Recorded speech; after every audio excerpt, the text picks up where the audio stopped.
resentment, pride, and the desire for self-glory? How do you forgive hurts that no one else sees or knows about? And who can I talk to about all of these things? What had held me back? I didn't ask because I believed I was the only pastor's wife at our church, and quite possibly everywhere, who didn't know what she was doing, and I couldn't admit my insecurities. From where I write, Kyle and I spent almost 8 years in that church, a large, multi-staff and multi-ministry church in the American Bible Belt. He led the college ministry and eventually took on missions as well.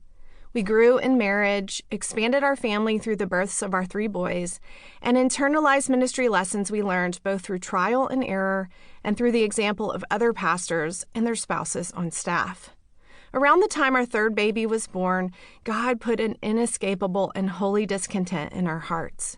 We sensed He was calling us to something beyond college and missions, and after much prayer and seeking wise counsel, the holy discontent finally subsided into peace when we alighted on the idea that God was calling us to plant a church.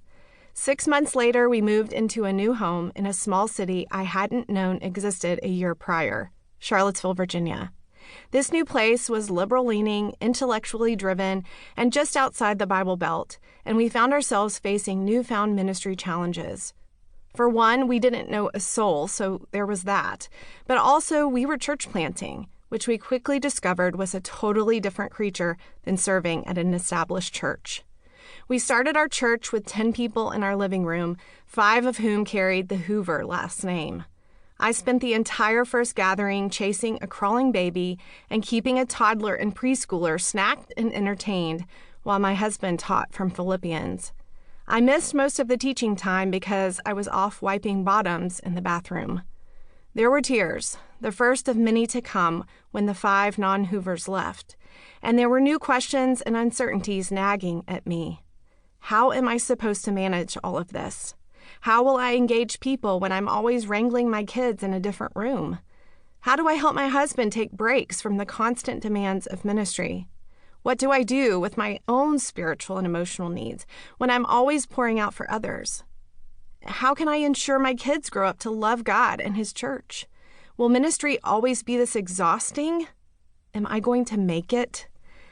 I thought I'd left all my questions, insecurities, and uncertainties behind me at our previous church, but this new ministry opportunity opened up many more that serving in an established church had never revealed. I write this from Charlottesville, over a decade removed from those first Bible studies in our living room. God grew our church slowly but surely, one relationship at a time. We've since added elders and a few staff members. I've had my hands in literally every ministry of the church except men's ministry. And we've raised our boys, now teenagers, as pastors' kids within this faith family we've planted. In other words, we've made it this far and only by the grace of God. Although the tent of church planting remains, our church meets in an elementary school gym, God has established us in this community we've grown to call home. I tell you this, dear pastor's wife, to give my writing context for you. As you listen, you may find I don't completely understand your context for ministry. Aside from short-term trips, we've never served outside of the United States. My husband has not been bivocational, and we've not lived in an urban center. However, although we've served in both large churches and small, inside and outside the American Bible Belt, in both church and parachurch settings, in our first year of marriage, my husband led a parachurch ministry. And in both established churches and a church plant, my experience and context are not ultimately what I rely on as I offer you these sections. For what I proclaim is not myself, but Jesus Christ as Lord, with myself as your servant for Jesus' sake. 2 Corinthians 4:5.